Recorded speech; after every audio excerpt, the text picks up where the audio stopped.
জামাত জাতির কাছে ক্ষমা চাইলেই বাংলাদেশের জনগণ ক্ষমা করে দিবে। গতকাল জাতীয় সংসদে আমাদের এলজিআরডি মন্ত্রী মির্জা ফখরুল ইসলাম আলমগীর জামাতকে উদ্দেশ্য করে বললেন, জামাত এখনো ৭১ প্রসঙ্গে জাতির কাছে ক্ষমা চায়নি, এ বিষয়ে তাদের ভাবা উচিত।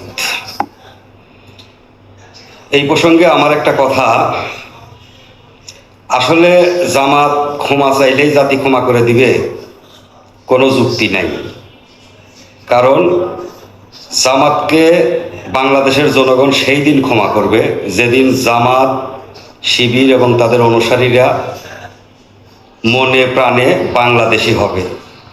মনে প্রাণে যারা এখনো পাকিস্তানি ধ্যান ধারণা পোষণ করে, পূর্ব পাকিস্তানের স্বপ্ন দেখে, সেই জামাতকে বাংলাদেশের জনগণের ক্ষমা করার কোনো কারণ নেই।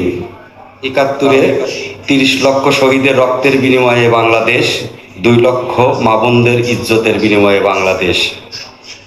সেই বাংলাদেশের জনগণ ওই জামাতকে ক্ষমা করবে না যে জামাত এখনো পাকিস্তানি ধ্যান ধারণা পোষণ করে।